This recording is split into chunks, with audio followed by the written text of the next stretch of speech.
Hello, friends. This is Dave Hurwitz, executive editor at ClassicsToday.com, here with a really great box. I mean, this is terrific stuff. It's Antal Dorati Mercury's, let me say this correctly, shall I? Antal Dorati's Mercury Living Presence Legacy, the mono recordings. Oh, yes. Now, some of these were in the big Mercury Cube number 3, these mono suckers. But this is the first time all of the mono stuff has ever been collected and reissued. It was supervised by the original producer, Robert Fine, and his wife, Wilma Cozart. They were Mercury Living Presence, the two of them. And I think their son, it's their son. Yes, Thomas Fine. Yeah, he's in here. He was in charge of this in some way, shape, or form. Anyway, that's not the point. The point is that this is a major legacy. It really is. It may not be for everybody, just like that huge Ormandy mono box may not be for everybody, but it's similar in its importance, although a little bit more manageable at 31 CDs rather than 105 or whatever. But, the point here is that it fills in a real gap in the discographic legacy of, humanity, because all of this material eventually, or most of it, was recorded in stereo or re-recorded in stereo very shortly after these things were made. I mean, the period here is like 1952, 51, 52 through 55. We're only talking about 3 years or so, 3 or 4 years. And after that, we were in stereo, and they just remade everything, or most things. But the mono legacy is a gap. It's a period. It's a legacy that we really ought to be able to access and enjoy, as it was with Eugene Ormandy.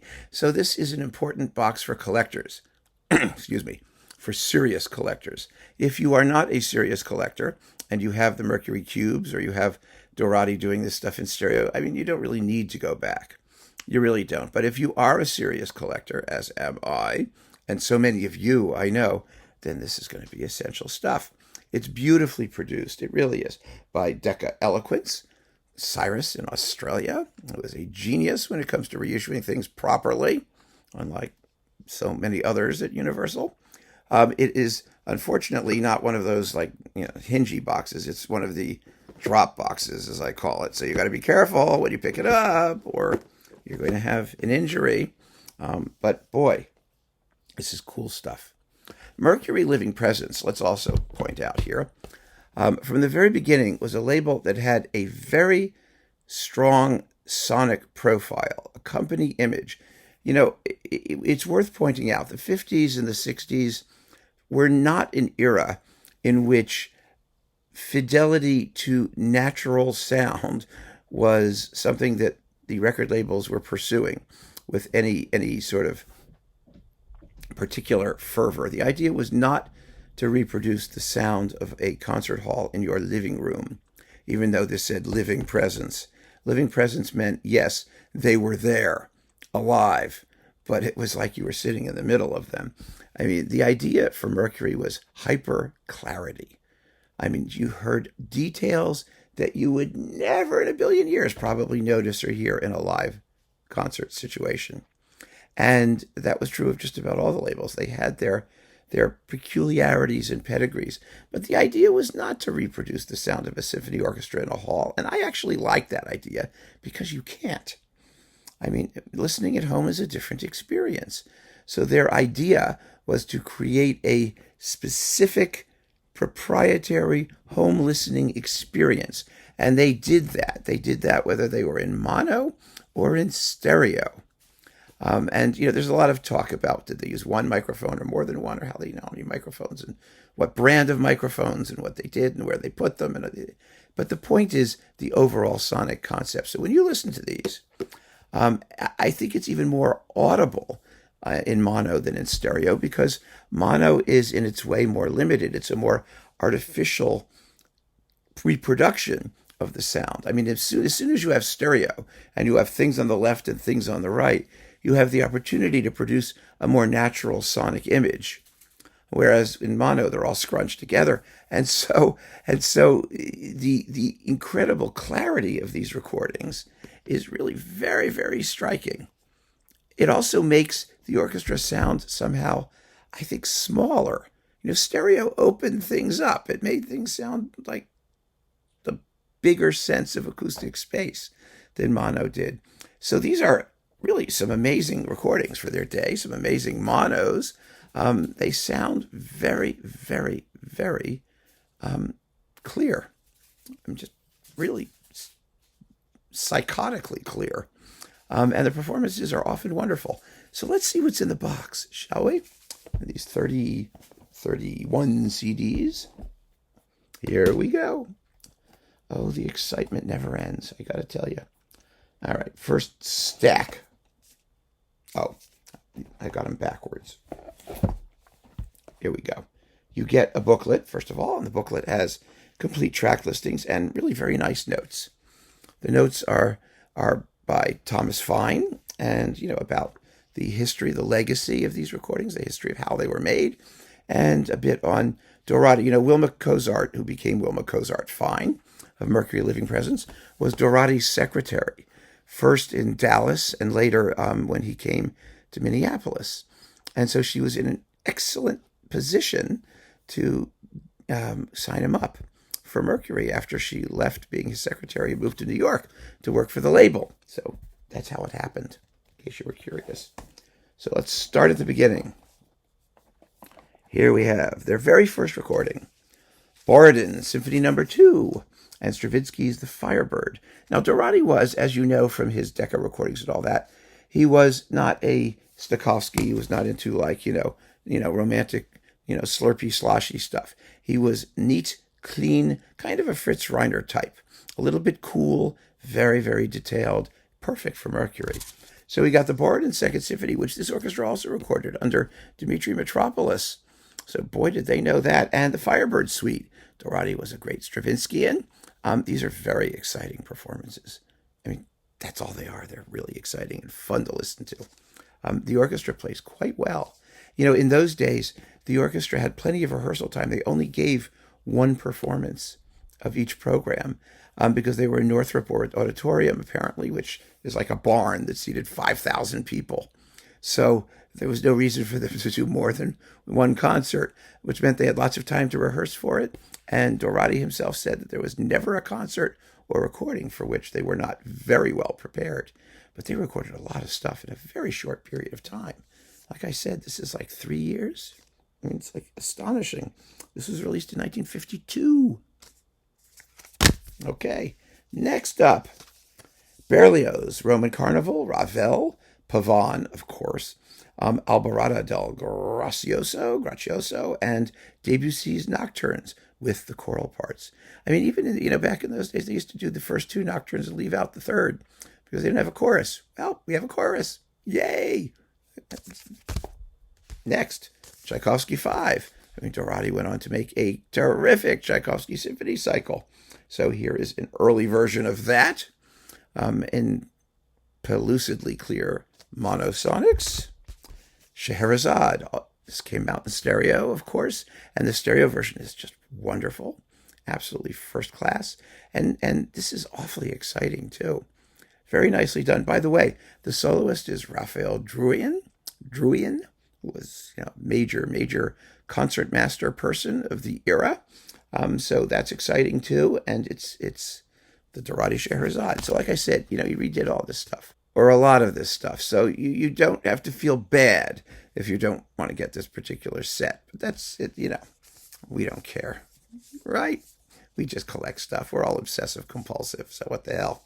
Mendelssohn Italian Symphony and Mozart G minor, not repertoire for which Dorati was the most famed. And so these are worth hearing to get his take on them. I mean, you know what his take is going to be. It's going to be lean and mean and lively, and it's lovely. Dorati himself basically said that, he took great pride in the fact that he would conduct anything. And he should have, because he conducted a lot of it really, really well. Respighi, Pines and Fountains. This was, of course, remade later. Not all of his Respighi was remade later. So this is nice to have, too. And it's actually remarkably sonorous and exciting. I mean, I really enjoyed these performances, I have to say. The march at the end of Pines is really, really powerful. I mean, still, even so, even given the monosonics and whatnot. Ein Heldenleben, not a Dorati specialty. He wasn't a Strauss guy particularly, although he recorded a lot of the more interesting stuff in his Decca series. You get Die Ägyptische Helen. He did interesting Strauss. And he did Zarathustra and, the usual tone poems too. But Heldenleben was kind of a rarity in his discography, and it's a quickie. I love it. I mean, the hero dies smartly. It's such a nice thing. It's only It's 42 minutes, which is as long as it needs to be. It's for damn sure. Oh boy. Ah, yes. The Porgy and Bess symphonic arrangement thing by Robert Russell Bennett, which it was kind of new at this period. This was 1953. And Morton Gould, his spirituals for string choir and orchestra. A lovely work, a really lovely work. And, Dorati did a lot for American music. Not all of it got recorded, of course, because, that wasn't going to sell. But thank goodness that we get that collection. Beethoven, the Fifth, and 3 overtures, Egmont, Coriolan, and Leonora III. I think Dorati is a very interesting Beethoven conductor, because of the clarity of the bass lines and whatnot. This was re-recorded, of course, in stereo with the LSO. And then he did a whole Beethoven cycle with the Royal Phil. He did quite a bit of Beethoven. He doesn't get much credit for it. Gunter Schuller, in his book The Complete Conductor, admired Dorati's Beethoven amazingly because of the top-to-bottom clarity of texture that was so evident in these performances. And you can hear it here, too. It's very, very obvious. Copland Third Symphony, one of the earliest recording. I think this was the earliest recording of it, actually. It predates Copland's own first one, which was on Everest in stereo. And it's just about as good. It's surprisingly good, actually. I think it's kind of fascinating to hear how much leaner and zippier these performances are than later versions of this symphony, which became kind of grander and heavier as time went on. Not here, and not in Copland's own first recording. This was in the Mercury box, the third cube, along with some of the other stuff. 4 Strauss waltzes. Wiener Blut, Wein, Weib, and Gesang, Tales of the Vienna Woods, and the Emperor Waltz. And they're, waltz-like. They're very triple time. The Rite of Spring, just the Rite of Spring. Dorati's first he would go on to do it twice more, at least. Yes? Yeah, twice more. He was always exciting as a Stravinsky conductor. This is probably the most exciting of all. It's the fastest, let's put it that way. He gets through it in 31 minutes, and the playing is remarkably good. And again, the clarity of texture. Oh my God. It's very funny. Some of you poor misguided souls, actually, sort of got down on me and were angry that I, trashed, Klaus Mekele's latest dreadful performance of The Rite of Spring. It's horrible, boring, and messed up and whatnot. But anyway, some of you really liked it and said, oh, it was thrilling, it was exciting. And come on. Everyone is entitled to their opinion, but some do not deserve to be taken seriously. And anyone who likes that does not deserve to be taken seriously. But beyond that, my point was not to just get back to that rant. My point is to say, compare that to this for clarity of texture, for how much you really hear of what Stravinsky actually wrote. Oh, what an eye-opening experience that is. Trust me, it's incredible. The first ever complete Nutcracker, an important recording, wonderful. Dorati did all the complete Tchaikovsky ballets when no one was doing them. They were just suites. But he dug up the original parts and he restored them and he played them and they're wonderful. And here is the complete Nutcracker. It was a huge seller back in its day. And Swan Lake and Sleeping Beauty are here too, just so you know. And those were really, he was a ballet conductor at that point. He was playing for the Ballet Russe de Monte Carlo. And he really knew this stuff. It was just wonderful. Bartók's Concerto for Orchestra. It was also a Dorati standard, something that he recorded again several times, lastly with the Concertgebouw on Philips. So, and here is the first one, when it too was quite new. It was kind of wonderful. This was 1954. So the work was what, a decade old, basically? Pretty cool. Let's see, what else have we got here? Cats at Play. That's what we got. The next pile. The Symphony Fantastique. Oh, yes. Not a Dorati specialty. So this is an important recording. Again, 46 minutes. Yay. It never drags. And it's just full of fun. It could be spookier, perhaps, or more hallucinatory. You know, Dorati's sort of clear-eyed rationality isn't always right for this. But then again, neither technically was Igor Markevich, who did a great Fantastique. So, you know, it's okay. And then his only recording of the complete Daphnis and Chloe. Absolutely complete, with the choir from 51. I think this was an example of, you know, Wilma Cozart, her repertoire savvy. You know, because everybody was doing Ravel, and everybody does the second suite, and everybody did bits and pieces. But to do the complete work, back in the day, 1955, this came out. You know, very shortly thereafter, it would be eclipsed by Charles Munch's first recording with Boston of the complete Daphnis and Chloe with chorus. So this immediately vanished into the dustbin of history, but it doesn't deserve to. It really doesn't. And it's a beautiful performance, and it's really kind of cool to hear it. I mean, that's why I think these monos are historically interesting and significant, you know, to get some of these landmark early recordings back. That one, unfortunately, probably didn't get as much, you know, play as it deserved to. And then we have the other Respighi, the Church Windows and Festa Romana in glamorous mono. I mean, Stravinsky really needed stereo, right? Stravinsky may have needed digital, for that matter. But the Church Windows, that was really quite a thing to have. It's fantastic. And Festa Romana, these are ferocious performances. So that was fun to have. And let's see, what's this? Oh, yeah, Variations in High Fidelity. Hinasteras Variaciones Concertantes, or however you want to pronounce it. A lovely work. I mean, it was rather new when this was done in Britain's Young Person's Guide to the Orchestra, which was also rather new when this came out. That's fun. An interesting collection of high fidelity variations. And then we've got Swan Lake. I don't need to go through this. I mean, the significance and excellence of those performances speaks for itself. And here we have the biggest seller of the 1950s. This was the first version of the 1812 Overture. They redid this in stereo as soon as they could. This was the mono one with real cannons and real bells and all that stuff. And with, you know, Deems Taylor narrating some of it, you know, and talking about the stuff, and with spoken commentary doing the 1812. I mean, they remade all of this in stereo. And that's the one that came out on Mercury Living Presence CD. But here's the first mono one, and it's pretty powerful stuff still, along with the Capriccio Italien. So you get the overture, then you get the chat about how they made it, and then you get the Capriccio. Just fun. It really is. It really takes you to, you know, home listening in the 50s in such a charming and enjoyable way.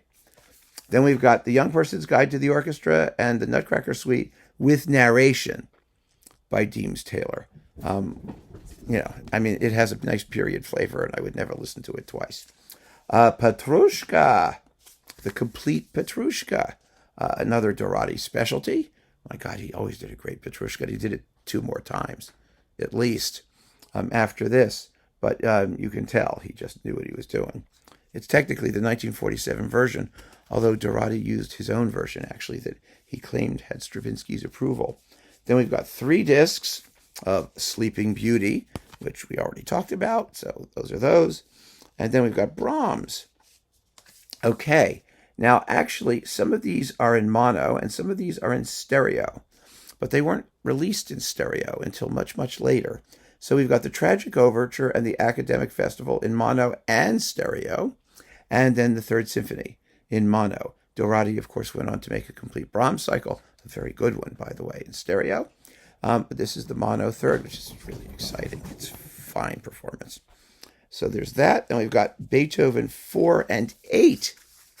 And this is, these were also, I think they were released in stereo? I don't remember. There's something about them in the notes. I don't remember what Thomas Fine said about them. But it's more of Dorati's really, really good, clear, wonderfully sculpted Beethoven. So there's that. And then we've got some sort of weird hoogies here. Some narrating stuff. The story of the Nutcracker, the story of the 12 dancing princesses, which is part of the story of the Nutcracker, or Swan Lake or something with a princess, I have no idea. And the story of Till Eulenspiegel with Jerry Terheiden narrating. Oh, wow. When I was a kid, I might have had those records, the ones with narration. I didn't have the Nutcracker one. I did have one with narration that was Scheherazade, with a woman. You heard the opening, and then this woman comes on and says, "My name is Scheherazade. I had to tell my husband all these stories because he was going to chop my head off." That's how I learned Scheherazade. We'll get to that and how I discovered. And then we've got, let's see, Schubert's Unfinished and Tchaikovsky's Romeo and Juliet with Chicago. This recording came about because Kubelik got canned in Chicago, but Mercury had signed up, Kubelik in Chicago, and had made some really famous records with Kubelik in Chicago, and they had the sessions. So Dorati stood in, and they did the Unfinished and Romeo and Juliet. Why not? It's a really fast Romeo and Juliet. My God, 18 minutes. I mean, now it takes like 20-something, almost invariably. And then last but not least, we have Kodai, the Peacock Variations, and the Miraculous Mandarin Suite, also with Chicago. So there you go. That, my friends, is the Dorati mono and a little teeny bit of stereo legacy, just for the sake of completeness. A beautifully put together set, wonderful performances. I mean, some of them are better than others, of course, but that's not the point with these collector's editions, is it really? I mean, you want to hear them because it is the sonic memento of, first of all, a great conductor, and second of all, an era which, there was this gaping lacuna in our discographies, which has been happily filled by Decca eloquence, Australian eloquence, and done so with class and finesse and with the appropriate treatment, loving care given to the legacy in question. So keep on listening, friends. Thanks for joining me. Take care.